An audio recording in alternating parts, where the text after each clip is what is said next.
From NJ.com, this is Talk is Cheap, a New York Giants podcast. We're talking Big Blue football all year round. Welcome on in, Giants fans, to episode 166 of the Talk is Cheap podcast right here on NJ.com. As always, I'm Matt Lombardo, joined by my friend and colleague Darryl Slater. And Darryl, of course, we were teasing this game out for weeks, that this could be a line of demarcation for Pat Shurmur, for the coaching staff. You called it a litmus test game. They're 0-3 in such litmus test games against the Cardinals, Lions, and Jets now, and throw the Cowboys in there 0-4. They're riding a 6-game losing streak into the bye. No changes that we know of for this team right now, but certainly some big picture conversations could be taking place behind the scenes. This is rock bottom for the Giants from a reality, from a public perception standpoint, certainly an ownership perception, because ownership does not take kindly to losing to the Jets. And they shouldn't take kindly. You could make an argument that, that the image of the Jets being what they are is all dependent on how good the team is. Well, obviously the team's terrible this year. The Jets are terrible. They're awful. So losing to a team with that record, with a 1-7 record, and having that team be the quote-unquote little brother team, or however you want to call it, across town, that's a problem for Pat Shurmur from a public perception standpoint and a reality standpoint, because they lost to that team. I mean, They did not acquit themselves well, particularly on defense, against one of the worst offenses in the league. It's not like this offense had just been struggling because Sam Darnold, had mono. They were bad the past 3 weeks, even with Sam Darnold, and now here the Giants sit 2-8, 6-game losing streak going into their bye, and 6 games left in the season. We really have to step back and take a big picture look at things. In the short term, Giants come out with Bears, Packers, Eagles, and guess what? Longest losing streak team history, 9 games. They could equal it. Yeah, that record is certainly in jeopardy, and you have the Dolphins after that. They beat the Jets. We'll get into all of that. We'll talk about what this loss means for Pat Shurmur's future, what Daniel Jones and the Giants need to show you the rest of the way, show John Mara the rest of the way to preserve Pat Shurmur's job and make you, the fan base, feel like they're headed in the right direction. But a little bit of housekeeping before we get into all that. Of course, we'd love if you would subscribe to the show in the Apple Podcast Store. Check us out on iHeartRadio, SoundCloud, Stitcher, Spreaker, YouTube, and, of course, leave us those 5-star reviews. We'd love to hear what you think about the show. If you'd like to have us try to get some guests on, who you would like to hear us try to talk to. And, of course, follow the show on Twitter. He's at Darryl Slater. I'm at Matt Lombardo NFL. And, of course, you can find the show on Twitter at TalkIsCheapNYG. Darryl, you just look at this team right now, and it really just seems like it's difficult to say they're headed in the right direction. And Pat Shurmur said on Tuesday, the final media availability before the bye week, that there are a lot of things that he thinks look good on film and that the team is doing well on film, but they're undone by a couple of mistakes, especially late in the game. I struggle to see it. I know Darius Slayton is emerging. I know that Daniel Jones has looked competent the last couple of games, but he lost another fumble that was returned for a touchdown the other day. Saquon Barkley doesn't look right. The offensive line is in shambles. And, oh, by the way, the defense can't hold a fourth-quarter lead for the second year in a row. So it's tough for me to hone in on a lot of positives about this team right now. Yeah, I mean, where's the progress? And I think that's the 3-word question. 4-word, where is the progress, if you stretch it out, that fans and John Mara are going to be looking for. That was what this season was all about all along. Whether it's progress from Daniel Jones or progress from this young defense, people, I think, would be willing to bite the bullet on a 6-win season or maybe even a 5-win season if they saw progress. And that's what John Mara has said all along, and we've repeated it over and over. By the end of the season, he wanted to see the arrow pointing up and wanted to see progress coming out of the last game of the season. And right now, it's really hard to look at this rebuild and see where it's going. That's a game you can't lose on Sunday. I understand you can't measure a rebuild on wins and losses, and you should be willing to take the sting of some losses. But that is a loss you cannot take. And especially how the Giants lost the game, falling behind 14-0 to start the game, going into the fourth quarter up 27 to 24, and being outscored 10-0 in the fourth quarter. Not starting, not finishing. That's a sign of an immature team. And it's also the same mistakes from the head coach. I mean, let's go back to the Tampa Bay game, that if Matt Gay hits a 34-yard field goal, the Giants are 1-9 at this point, right? And one of the things that led to that was abysmal clock management late in the game, calling timeouts way too early. That happened again against Arizona, where Pat Shurmur went for it, I believe, deep in his own territory on an ill-fated, I think it was like 4th and 15 or something like that. That didn't go that well, for the Giants. And he said afterwards that it played out exactly the way he thought it would play out because the Giants had the chance to get the ball back. Nevertheless, they still won the game. And then Sunday afternoon, I'm sitting in the press box between you and our good buddy Mike Kay, who covers the Eagles for NJ.com, was filling in and adding to the staff for the day. I was flabbergasted. There's 4 minutes and 30 seconds left in the game, and Pat Shurmur's burning through all 3 timeouts. And after the game, I asked him point blank, is there any regret or any second thought to doing that? And he goes, well, once you start burning them, you kind of have to burn them. What? Like that to me is just abysmal clock management. It's now a pattern with this head coach. And if you want to point to reasons why that progress isn't happening, I think the talent on the field is there. I think that you look at the poor clock management. You look at the play that Brian Baldinger exposed on Twitter where you have 2 wide receivers kind of crossing within a couple feet of each other and stopping in the middle of the field. It just seems like this is a very poorly coached football team from the top on down right now. Every passing week basically reinforces the notion that Pat Shurmur just isn't a very good head coach. Maybe he's a pretty good offensive coordinator, but the guy is 7-19 with the Giants and 17-42 as a head coach. And at some point, you can't just blame all that on crappy talent. And he did not have a really good roster in Cleveland. We understand that. The talent is pretty lackluster on this roster. I think it's pretty fair to say. Not just a young team, but they have problem areas that have nothing to do with youth, especially on the offensive line. And you understand you're going to have struggles when you're young, but the roster building has not been nearly successful enough. And that Pat Shurmur, to be fair, has nothing to do with that. But the reality is, in today's NFL, the head coach is the scapegoat before the GM. That's just how it works. And you saw it last year with the Jets and Todd Bowles, who's starting a rookie quarterback. Granted, Todd Bowles is not in year 2. But this is how it works. And if the head coach is not going to be the scapegoat, the defense coordinator is going to be the scapegoat, especially speaking with this team in particular. No midseason changes. Right, and I think that's interesting because I think you can make a case after what we've seen from the Giants in the 26 games where Pat Shurmur was the head coach that Sunday there was more than enough justification to fire Pat Shurmur, in my opinion, in terms of the totality of the body of work. But it wasn't the right move. And you and I talked about this off the podcast. We've both talked to people around the building and around the league where, that's more of a punishment than anything else. I think it's detrimental to the long-term development of Daniel Jones to have him go from one head coach and philosophy trying to build to the long-term to an interim head coach who's trying to do whatever it takes just to win a couple games so he has an opportunity here or elsewhere, to a new head coach. So potentially 3 different play callers in his first 12 months as an NFL rookie quarterback. I think that's detrimental, but I think that you can almost seal your fate if you're Pat Shurmur of not being back if the Giants lose their next 3 games, which is very possible, if not likely, at the Bears, against the Packers, and at Philadelphia. And if you lose to the Miami Dolphins at MetLife Stadium, which I'm not taking off the table after we saw Miami beat the Jets and then go into Indianapolis, a far more talented team than what the Giants are fielding week after week and winning that football game, that if you lose 10 in a row, I think that seals Pat Shurmur's fate, if it isn't sealed already, for the end of the season, that he would be gone. No doubt. I think it would have been punitive to can him now, and it wouldn't really serve any practical purpose. There's 6 games left.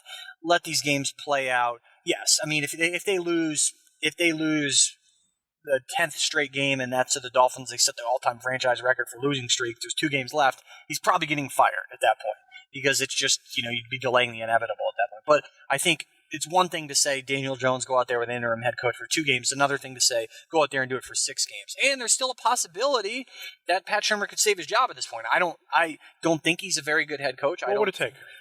That's the thing. All right, so if you don't fire him now and the firing at the end of the season seems possible, let's say could they do it with 5 wins? I think if they win 6 games, that's definitely sure, progress. Then he's back.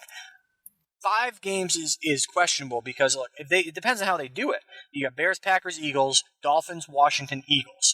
Okay, so the 2 of those games you probably cannot afford to lose. Dolphins and Washington, especially now that Dwayne Haskins is starting down in Washington. So you figure that's 4 wins right there. Yeah, and the Eagles aren't good enough at this point where they're going to be resting people in Week 17. They're probably going to need that game against the Cowboys in the NFC East, and probably not for a wild card because I think it's coming out of the NFC West. But I think the Eagles need that game, whereas if you talked about at the beginning of the season, you might pencil that in as a win for the Giants because they would have something to play for and the Eagles might not. I think if Pat, presuming, and that you can't presume this because the Giants are one of the worst teams in the league in addition to these teams, Miami and Washington, but say they beat Miami and Washington, then where does that 5th win come from? I think if you look at that 5th win coming in one of these next 3 games, Bears, Packers, Eagles, I think that bodes well for Pat Shurmur. I think if he comes out of the bye week and they win in Chicago and against a team that's really struggling to be consistent this year but has plenty of talent, especially on defense, I think that would be, obviously bode well for him. Now, that wouldn't carry him through to the rest of the season. He'd still have more to do. But if they somehow stun the Packers, that obviously would help. But realistically, I think if they beat the Bears, beat Miami, beat Washington, then lose to Green Bay and lose the 2 Eagles games, I think he could be back. Yeah, I think you're right. I think it's possible. And I think it also goes beyond wins and losses because I think even if you win just 2 games and you're 4-12 and you take one step back, but you lose those games 37-31 or 34-28, and Daniel Jones stops fumbling the football. The interceptions have not really been an issue for Daniel Jones. It's been ball security in the pocket and when he's running with the football. If he cuts down on the turnovers and the offense averages 27 to 30 points per game, wins and losses probably do not matter. I think it all comes down to what do you see from Daniel Jones that is going to determine the fate of Pat Shurmur. Now again, that's irrespective of losing 4 in a row and losing to the Dolphins and losing 10 straight. That I think seals your fate on the negative end. But beyond wins and losses, I think it all comes down to Daniel Jones cutting down on turnovers and continuing to play the way he did against the Jets. For sure. Obviously, Daniel Jones is a big part of the evaluation, and turnovers are the big part of the evaluation of a young quarterback, and there has to be some results. I mean, it can't just say, look, I mean, the Giants lose out, and they lose every game, 42-38. That's not happening, obviously. Right. Like, we're talking about, realistic situations here. I think it's a good point you bring up. If Daniel Jones shows progress, and it's an area of the team that Pat Shurmur doesn't control, the defense, that's really sputtering, and the Giants, say, win 5 games, they finish with 5 wins, then I think that bodes well for Pat Shurmur, and James Bettcher is the fall guy. I think, which we wrote at the beginning of the season. I mean, but even in training camp. You wrote this early on in training camp. And it was kind of after talking to you about it because you knew the situation and the team a little bit better at that point. But just talking about, this defense is young. James Bettcher struggled last year with this group, but it was a team the defense that didn't have nearly as much talent to some degree as last year's group did. So you expected struggles, but if he could turn this defense into something good, he could have parlayed it into a head coaching job.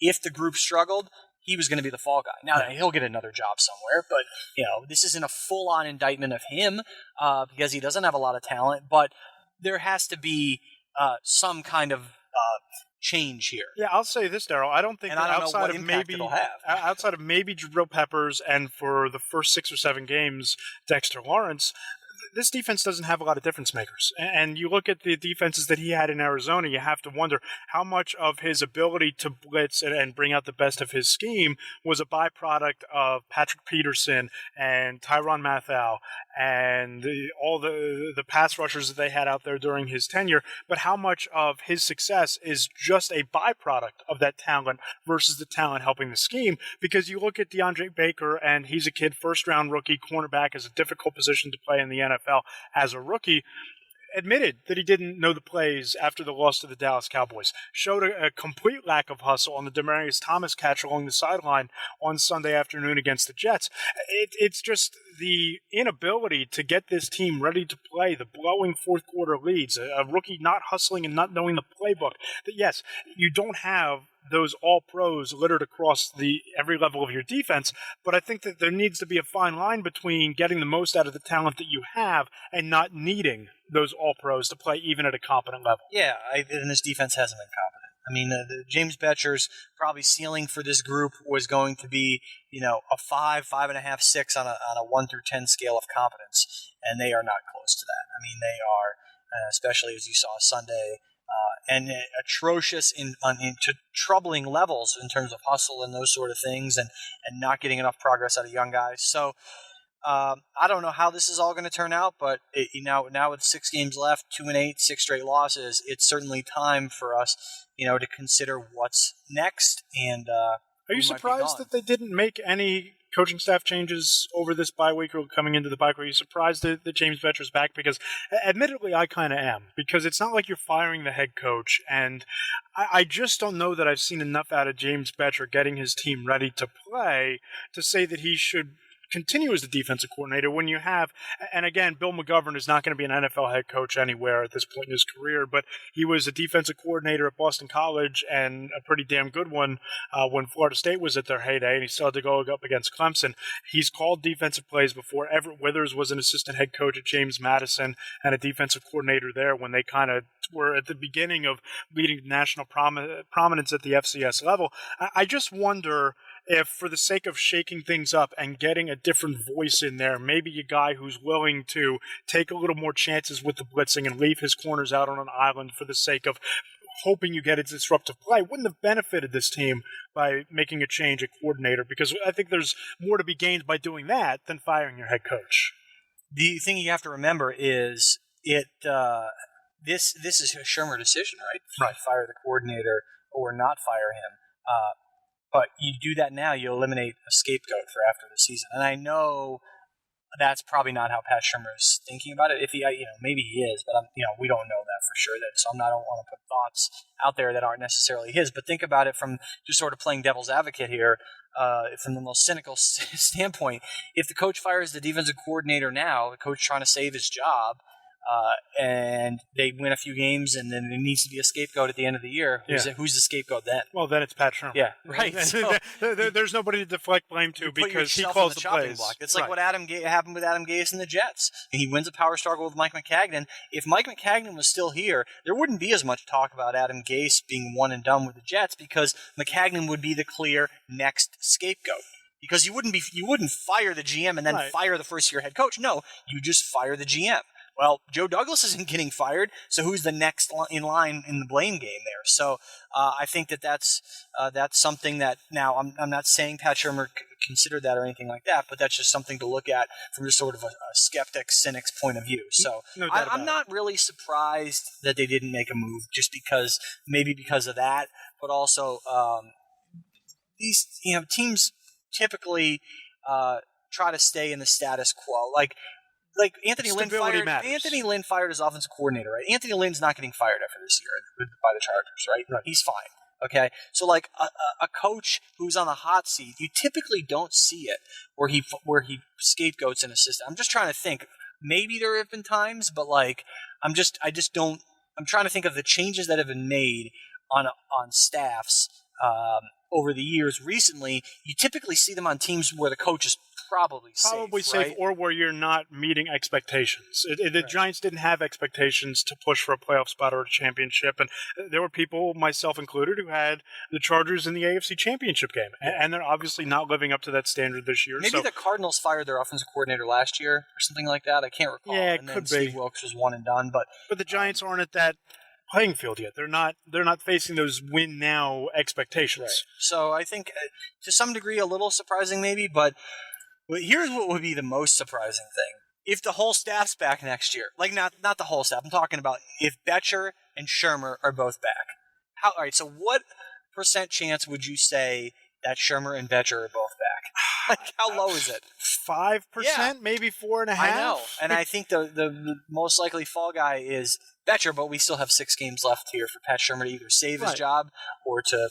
And what I think furthers the move towards ultimately firing Bettcher is, Darryl, I don't think they have 3-4 personnel on this team. I think that, especially after you trade for Leonard Williams and you have B.J. Hill, Dalvin Tomlinson, Dexter Lawrence, and Williams, there needs to be thought to go into a 4-3 base defense, because they don't have the edge rushers to generate enough pressure out of a 3-4 that if you are going to re-sign Williams, and there is no, even though B.J. Hill's snaps have decreased, if you plan on bringing him back, and he was a third-round pick last year, I don't know how you keep a 3-4 coordinator with a secondary that you don't feel confident enough in sending extra pressure on I think you're more likely to, if you're keeping the head coach, go find a coordinator that runs the 4-3, rotate those defensive linemen, and kind of make that the bedrock of your defense and worry about the secondary after the fact. So, yeah, I think if you're bringing Shurmur back, unless there's some sort of turnaround after the bye week where this becomes a top 5 defense in the league, which isn't going to happen, I think there's a good chance that James Bettcher's gone. Yeah, I think that, and I think it's a really good point scheme-wise. And you, in terms of guys who could replace him, you had a list go up right after the game on Sunday when another game that kind of moves James Bettcher toward a potential sealing of his fate and being fired. So that was a good list. And then we had one today, and I know it's probably premature on November the 12th with 6 games left going into a Week 11 bye, but time to maybe start talking about what the Giants do in terms of head coaching replacements, because look, the fans are talking about it, and you know that if ownership is even thinking about, if John Mara is even thinking about making a change, these are names that are in his head. At least. I'm sure at least one of the 12, we cast a wide net, so one of the 12 guys at least has got to be somewhere in John Mara's head. Somewhere. We're not claiming to these are the guys that he's considering, but these are just some to consider. So we threw it out there for you guys today. And you and I put our heads together. We tried to think of a couple qualifications, guys that have developed quarterbacks in the past, guys who might be up-and-coming offensive minds. Giants connections, NFL head coaching experience, major college head coaching experience, and a couple defensive names as well. I don't know if we want to go through every single name, but there are a couple. Let's go through them real quick. I'll run them down and just with a couple seconds on each. John DeFilippo, we made him our number one guy. Yeah, I put him number one on the list. I covered him in Philadelphia when he was the quarterback coach with Carson Wentz. And just to take Giants fans through it a little bit, Carson Wentz's rookie year, he'd suffered from dead arm towards the end of the season in 2016. There were some issues with his arm strength. Eagles were kind of worried about that going into the offseason.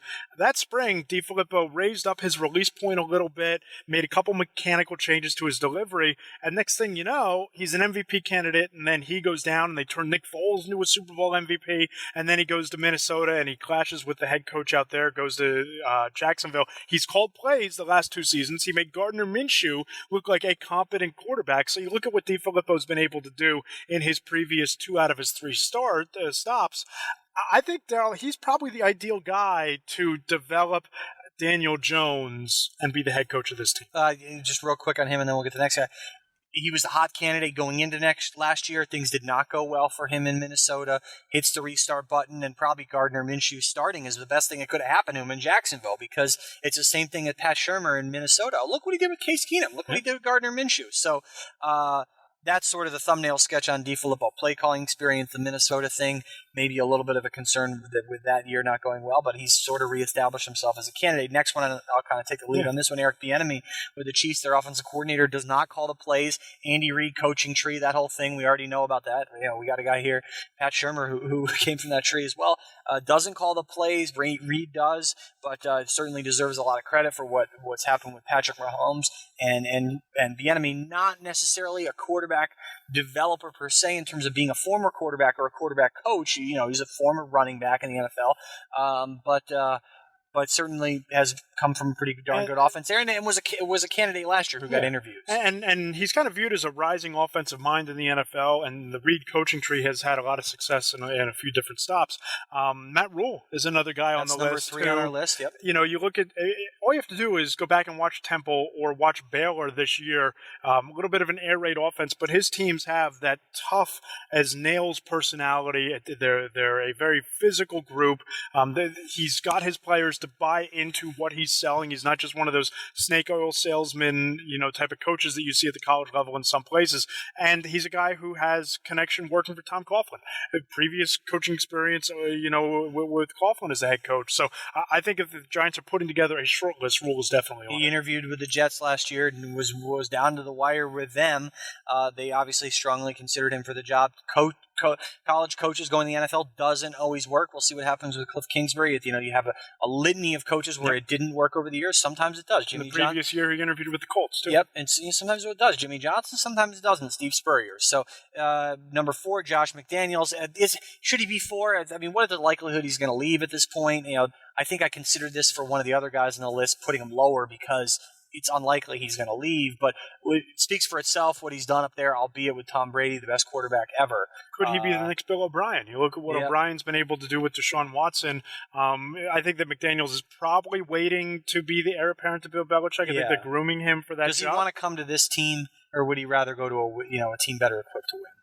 Yeah, it's a fair question to ask. He's got a great job right now, and he's not going anywhere. And Josh McDaniels, the fifth guy, and Nick Sirianni, interesting name. You guys may not have heard of him much. He's the OC for Frank Reich in Indianapolis, and I think Frank calls the plays there, Matt, right? Yep. So it's another OC who doesn't call the plays, but look, he's a new name to the list. He's just 38 years old, and you've seen some of these other guys on the list: McDaniels, Rule, Bieniemy, DiFilippo. These guys have been on these lists. Nick Sirianni's a new guy to the list. Greg Roman, a guy, a Ventnor native, so he's familiar with Jersey. You just watch what the 49ers did a couple of years ago with Colin Kaepernick, putting him out wide, moving him around. What you're watching him do with Lamar Jackson, turning him into a far improved pocket passer to what he was at Louisville, but still using that mobility, putting him as a wide receiver at times. Just imagine what he would do with a playbook, and it includes Daniel Jones, Saquon Barkley, Evan Ingram, and Golden Tate, if they all get on the field together. With that talent there, imagine what Roman's able to do as kind of that mad scientist. And we had Roman at 7, Sirianni at 5, and now this number 6 guy on the list, he's really the most fascinating one on this list for so many reasons. Lincoln Riley. Is there any chance, what do you think the chances are that Lincoln Riley is the Giants head coach next year? Give me a percentage. I'd say 12 to 15% chance. I would say like 2 to 4. The Giants would have to love him and would have to pay him because $6 million he's making this year. You'd have to look at the buyout too. I'm not sure what the buyout is. It's enormous. He just got a new contract this past offseason. Yeah, so that would probably lower the percentage. Yeah. But I mean, he would have to be a guy the Giants are all in on because I don't always buy the college coaches want to stay in college. I think that if the right NFL job came along and the Giants are willing to pay him $8 million a year and pay his buyout, I think that he would listen to that. It's just a question of do the Giants want to put out that kind of money? Because then you're committing to him being your head coach for those 4 years. You're not firing Lincoln Riley after 2 years, especially when after paying that buyout and have to pay Pat Shurmur for the remaining 3 years on his deal. No doubt. The names kind of after 7 kind of get a little less notable. Shane Waldron, we have him at 8. He's the Rams quarterback coach, passing game coordinator. Maybe there's a little bit of the Zach Taylor stigma there because that hasn't worked out great in Cincinnati, but he doesn't have talent. Kevin Stefanski, the Vikings OC at 9. That's a tough sell because you just hired He does call the plays, but so did Pat Shurmur. I think that's the tough sell for the fan base is, okay, you fired Pat Shurmur to hire Pat Shurmur if you hire Stefanski. Yeah, and then 10, Robert Saleh. And I hope I'm pronouncing his name correctly. You saw him on Monday Night Football. We're doing this on Tuesday. Who's Nick Bosa?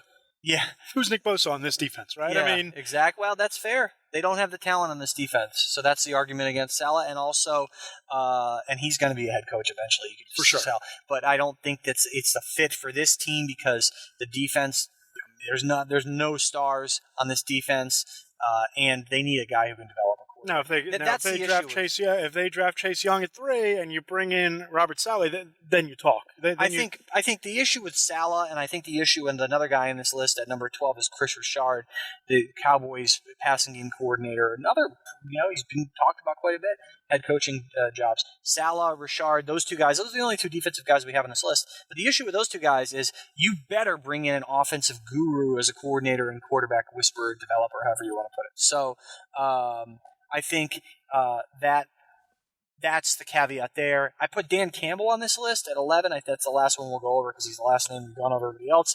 He's a really interesting one. He's the tight ends coach and assistant head coach down with the Saints. And I didn't even put Dennis Allen on the list, the Saints defensive coordinator, who could get some looks now after years of kind of having struggles there with the Saints defense. But Campbell's an interesting one because, number one, he's a former Giant. Right. He's a well-respected leader. He's just 43, legit young leader. He was with Sean Payton, obviously, was with the Giants from 99 to 02. Dan Campbell with the Giants for that stretch, too. Not even older. I mean, people, Giants fans my and your age will remember when he was with the team in the late 90s and early 2000s. So, former tight end with the Giants, who's a well-respected kind of up-and-coming young leader. It'll be interesting to see if he kind of branches out and goes and tries to take a coordinator job somewhere, or if he tries to go from just this route to being a head coach. He's got a great gig, obviously, in New Orleans, a lot of stability there. So those are some names to consider. I'm intrigued by Campbell because I think that if you've worked with Drew Brees and if you've worked with Sean Payton, obviously you have an idea of what a successful franchise looks like and how it operates. You can borrow from a lot of the things that have worked down there. So that's one that I would really keep an eye on, kind of as a dark horse, if it would come to that. I'm going to throw one more out there, and we didn't put it on the list, and I'm going to write about it for tomorrow morning. It's Tuesday afternoon. We're talking now. This podcast, I guess, is going to go up, barring hiccups, Wednesday morning along with this story at the same time. Jason Garrett. Yeah. What do you think? I think if Jason Garrett gets fired on Thursday, he'll be interviewing for the Giants job on Friday morning. No I doubt. think that he's the ideal candidate for the Giants, former Giant quarterback. I think that there's a lot of admiration for him in this building. He's obviously familiar with the market and what you need to do to succeed in terms of managing the media and the fan base and the expectations here. And look, I know I'm kind of an outlier here, but I think Dak Prescott is a top 10 quarterback in this league. He didn't get there as a fourth-round pick out of Mississippi State for nothing. I think that Garrett has been pretty instrumental in developing him, and I think that you check the QB development box, you check the box in terms of instilling a toughness in the defense, you check a box in terms of his system, proven track record, 1 division championships, 1 playoff games. So yeah, I think Jason Garrett would be the first phone call that they would make. And should be, I think, too. The what if is, obviously the Cowboys could go down the stretch, win a bunch of games, and he doesn't go anywhere. Remember, he's in the final year of his contract, which starts to get interesting because even if he doesn't get quote-unquote let go by the Cowboys, even if they want him back, he's a free agent. Yeah. So he can listen to whoever he wants to listen to after the season. There's also the possibility that Jerry Jones says, see you later. Then obviously he has less leverage with the Giants in terms of getting money, but he is going to be available no matter what. Unless, for whatever reason, the Cowboys say, we're going to lock you up before the end of the season, right, which could happen, I suppose, but it seems unlikely. There's a lot of things to like about Garrett. You ran down a bunch of them. I'll probably just transcribe what you said and write that story for tomorrow, so thanks for that. But another thing is, you talk about New York media pressure and dealing with the media. I know Dallas is not New York. They do have a lot of reporters that cover that team, though. Jerry Jones, the situation that he puts head coaches in is so unique in the NFL. And literally unique. I know that word is overused, but unique, one and only, right? That's the only place that's like that, where you have the owner talking after, and owner/GM talking after every game and going on his radio show and saying a bunch of random nonsense. He's dealt with that. That. Yeah. He can deal with me, you, Pat Leonard, and Jordan, and all these other guys, badgering him. He's a very even-keeled guy. It seems from afar, right? I mean, I don't know. Maybe I'll go so far as to say this, Darryl, that if Jason Garrett becomes available, either because he's fired at some point or his contract isn't renewed, I think there's thought in that building to firing Pat Shurmur to go and get Jason Garrett. I don't think that Pat Shurmur's performance on the job has done enough to insulate him from the Giants looking for an upgrade.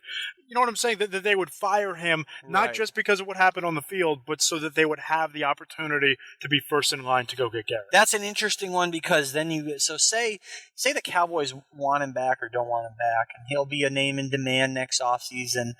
But if you're going all in and saying, we're getting rid of this guy only to get this guy, otherwise we would have kept Shurmur, I think that's really risky because what if you don't get Jason Garrett? What if somebody else scoops him up? What if he decides to take a year off and do TV? Whatever it is. Right. I think you have to evaluate Shurmur in a vacuum. Is he the guy or is he not the guy? I understand what you're saying, but I think you need to say you would need to be all right with somebody else replacing him. Whether that's Steve Filippo or right. Rule or McDaniels. To put all your eggs in the Garrett basket would be really, really risky just because of the timing of how these things could fall and work out. I think there will be ample evidence by the end of the season, after these final 6 games, that either Pat Shurmur is the guy or he isn't. And in order for him to check that is box, in order for him to be the guy, boy, this team's got to turn it around awfully quick. Yep, and they're going to have to do it against probably the toughest portion of their schedule. We talked earlier in the year about the gauntlet that they had to go through playing Minnesota and New England on back-to-back weeks on a short week.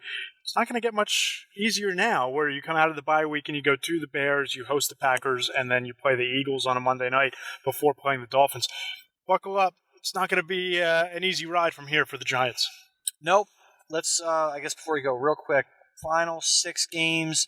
We don't have to go game by game. What do you think the Giants' final record is going to be? I think they'll end up 4-12.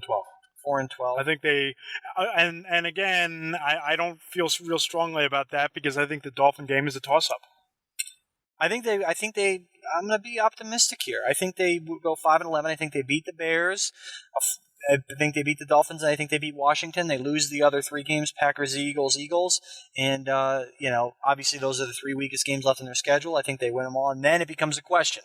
You win the 3 weakest, you finish 3-3, but you beat 3 not as good teams, and the same record as last year. What do you do with back-to-back 5-11s? I think then it's decision time. I think I could see him going either way after that. Yep. But I think 4-12, he's probably gone. I think it's going to be fascinating to watch, not just on the field, but everything that happens off the field. Do the players stay bought in? What happens if they lose to the Dolphins? What happens behind the scenes with Pat Shurmur? Is he coaching for his job? How does he change?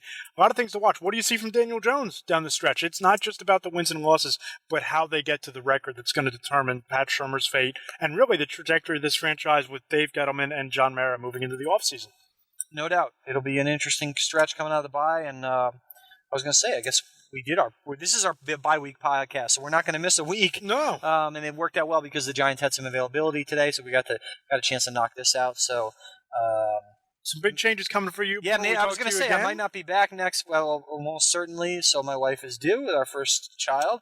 And so... Congratulations and good luck with all that. Thanks. Welcome to the club. We'll light up a cigar on your first day back. It'll be a fun time. Take a couple weeks off to do that. It looks like, we're not really sure when that's going to happen, but at some point in the next few days here. So I will likely not be on the podcast next week. You should... why don't you have James Cratch come on? That would be a fun reunion, I think James can talk a little bit. I think he's chomping at the bit. We'll have a couple surprises for the time that you're out, but I'm looking forward to you getting back, looking forward to a happy and healthy baby for you and your wife, and look forward to talking to everybody again right here on the Talk is Cheap podcast on NJ.com.